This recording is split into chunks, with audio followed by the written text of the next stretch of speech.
Bom dia!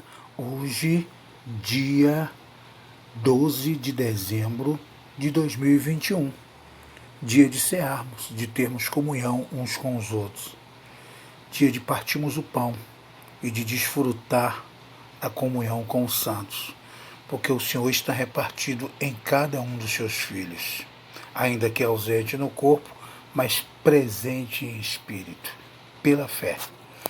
Vamos hoje avançar num assunto que já falamos outras vezes passada. A Bíblia diz que não vos canseis-vos de falar as mesmas coisas, porque é segurança para vós. Hoje vamos falar acerca da nossa salvação, a salvação tripartida. Muitos não compreendem esse assunto, mas pela graça, pela misericórdia, vamos tentar esclarecer e avançar com esse assunto. Vamos estar orando e pedir direção ao Senhor. Senhor, graça te damos pelo teu amor, pela tua bondade, pela tua misericórdia, que é o motivo maior de não sermos consumidos. Graça te damos, Senhor, porque a vida te pertence. A vida incriada, Senhor, a vida ressurreta.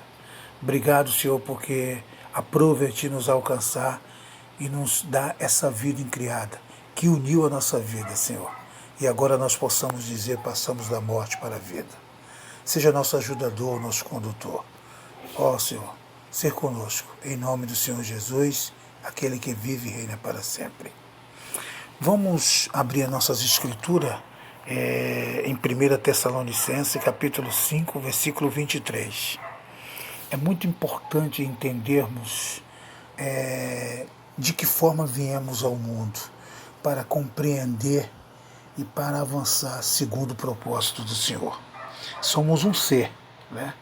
E esse ser, existe três partes desse ser.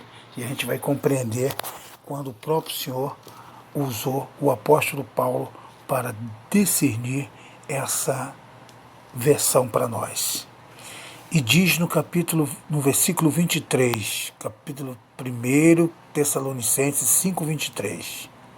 E o próprio Deus de paz vos santifique completamente, e o vosso espírito, observe que espírito em letra minúscula, e alma e corpo sejam conservados íntegro e irrepreensível na vinda do nosso Senhor Jesus Cristo.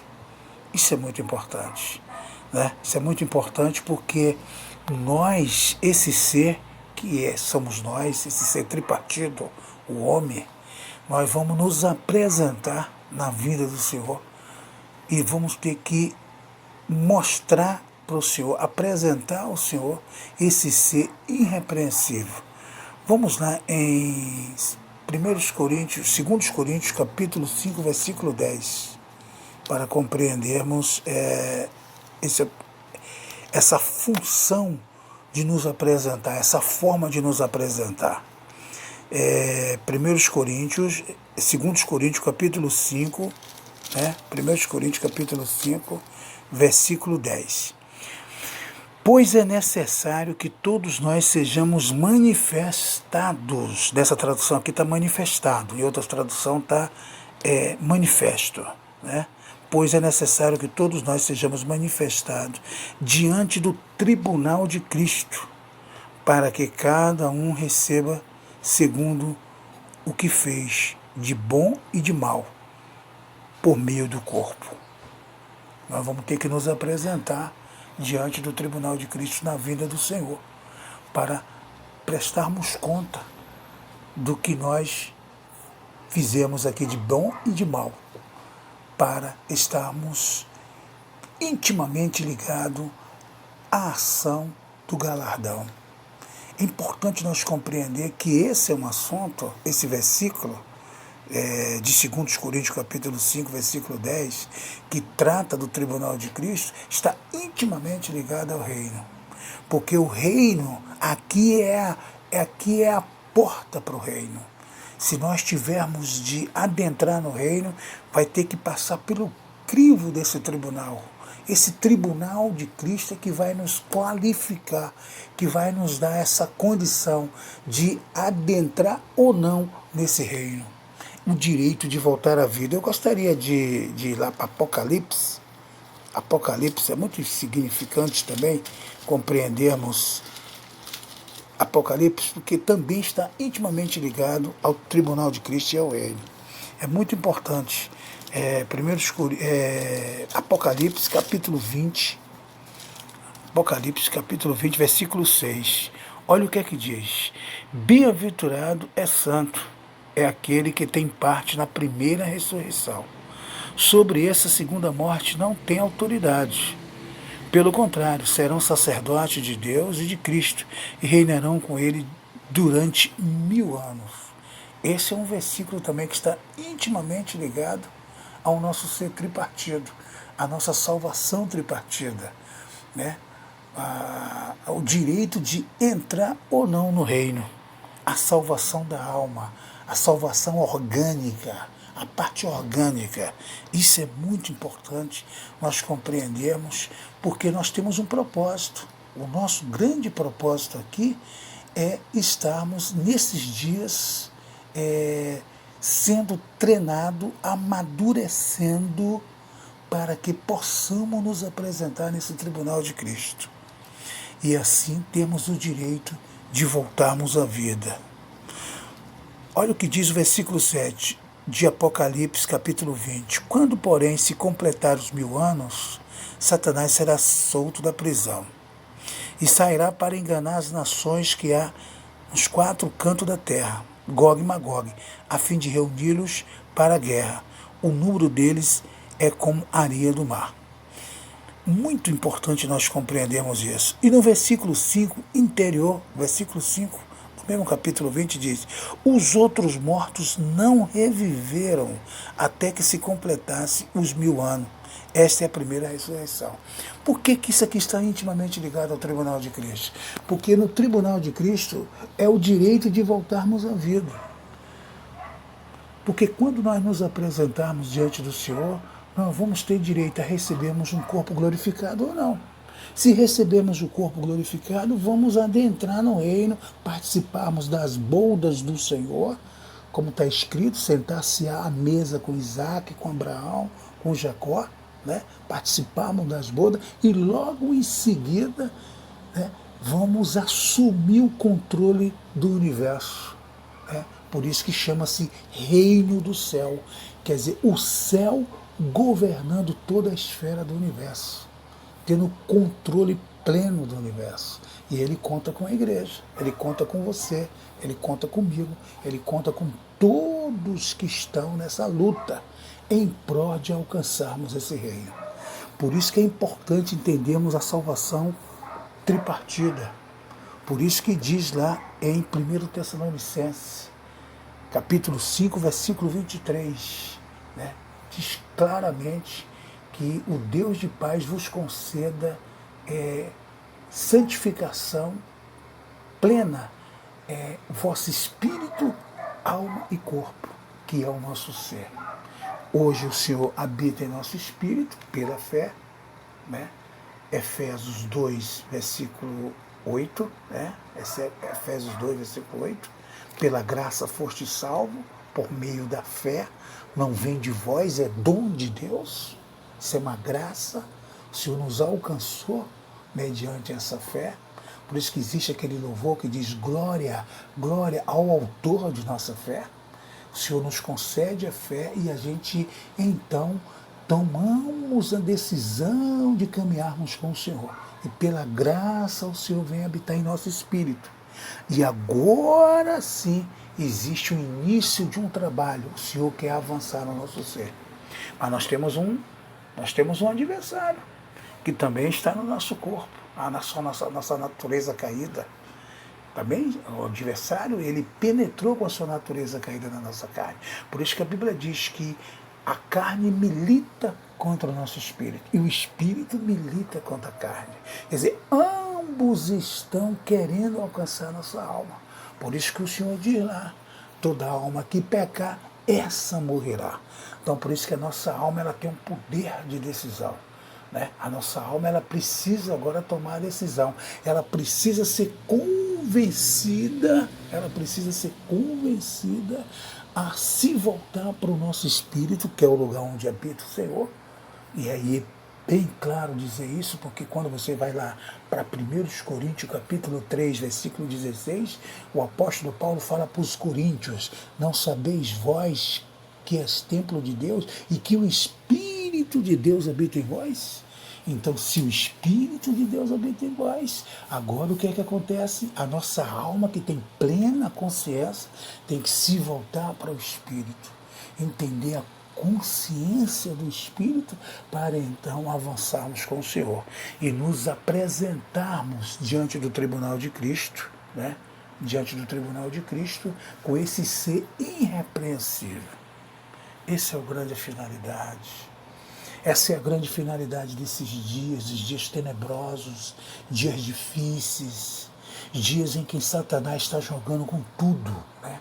Satanás, ele tem jogado com a religião pesada, nos tirando dessa consciência. Por quê? Porque a religião, ela ofusca essas realidades. A religião, ela trabalha contra Deus. O saudoso e querido Gino disse que a religião é como um lençol que cobre os filhos de Deus e impede de ver o horizonte. E a gente precisa, nesses dias, ver o horizonte, que o Senhor possa abrir os nossos olhos, que os nossos olhos possam ter colírios para vermos como o Senhor vê, para avançarmos como o Senhor, para termos uma boa consciência, uma consciência de entender que a igreja é uma na cidade, uma consciência de não rejeitar o mais fraco cristão. A gente precisa, essa consciência vai sendo gerada a cada dia mais.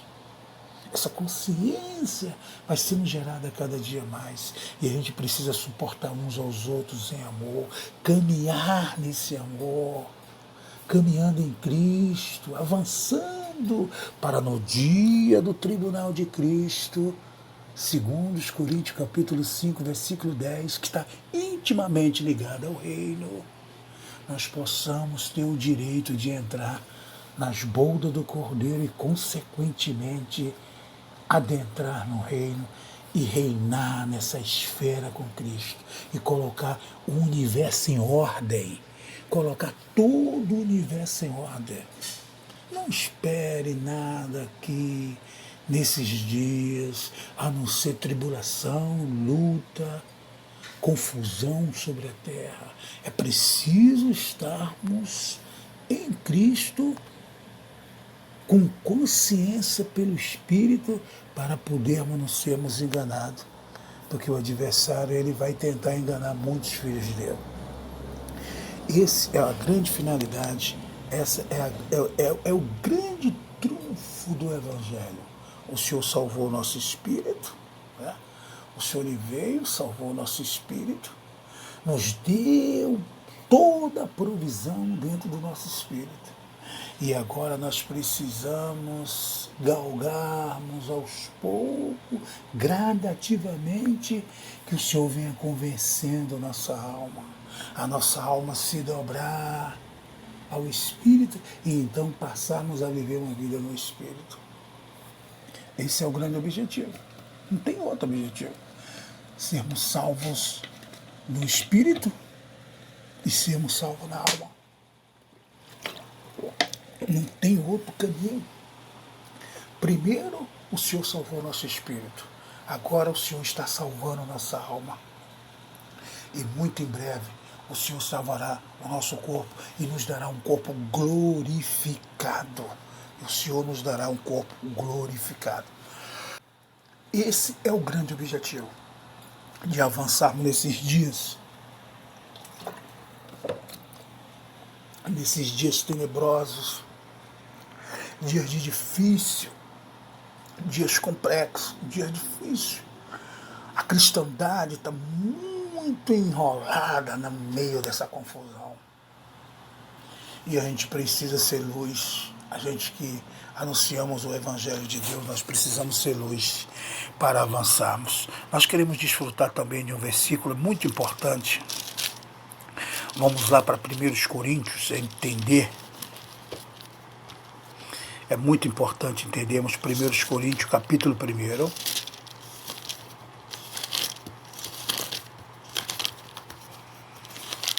1 Coríntios, capítulo 1, versículo 9.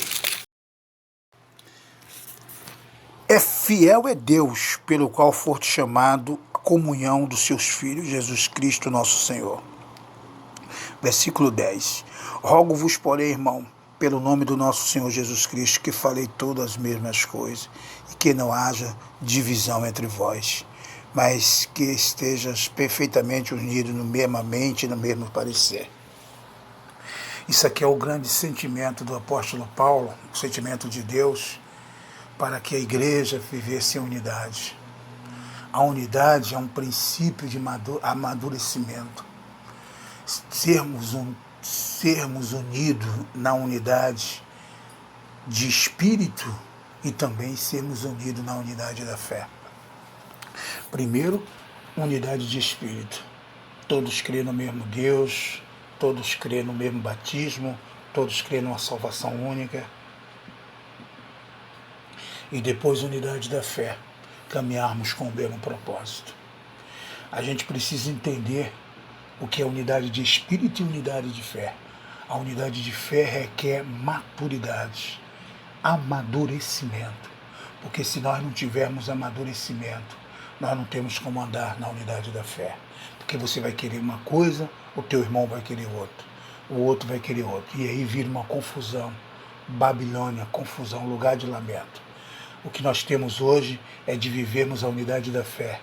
Para que todos possamos alcançar essa unidade da fé, precisamos depender do Espírito. O Espírito que vai nos conduzindo.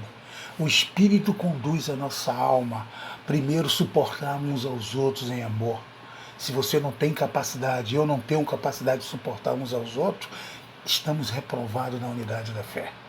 A unidade da fé nos leva à maturidade de suportar uns aos outros, até que chegamos à unidade da fé. Tem uma passagem que o apóstolo Paulo é muito significante, quando ele diz que se fez fraco para ganhar os fracos, e se fez forte para ganhar os fortes. Aquilo ali é a nítida maturidade do apóstolo.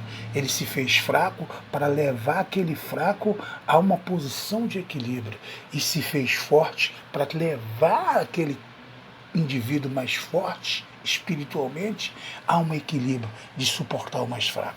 Isso é uma maturidade, isso é unidade de fé. Quando você se coloca na posição do mais fraco, ganhando aquele mais fraco, e se coloca na posição do mais forte, levando aquele mais forte a retroceder e a chegar numa posição de equilíbrio. Isso é maturidade, isso é unidade de fé, isso é crescimento. Para quê? Para que juntos possamos então alcançarmos o grande objetivo, que é reinarmos com Cristo. Oh, que dia glorioso será o grande dia do tribunal de Cristo. E aí todos do sepulcro ouvirão a minha voz, todos sairão em função de estar diante daquele tribunal de Cristo. O tribunal será nos ares. O Senhor ali vai reerguer a sua maior autoridade, dando corpo glorificado a cada um dos seus merecedores, voltando direito à vida e reinarmos com Cristo eternamente. Esse é a finalidade e o nosso propósito, e a nossa carga de hoje, de falarmos acerca do tribunal de Cristo. Amém, queridos? Que o Senhor possa nos dar um dia de paz, um dia na presença do Senhor, um dia de reflexão, um dia de consciência, de partirmos o pão com a boa consciência, de entender que a igreja é uma na cidade e que não há divisão nos filhos de Deus. A divisão não é de Deus, a divisão não vem de Deus. Rejeita a divisão porque ela não vem de Deus. Vamos ficar em Cristo, né? Bem-aventurados o homem que teme ao Senhor. Temor é princípio de sabedoria. Amém, queridos? O Senhor possa nos dar um domingo na tua presença. Aleluia ao Rei. Aleluia ao grande Rei. Venha a nós o teu reino, reino de justiça e de esperança.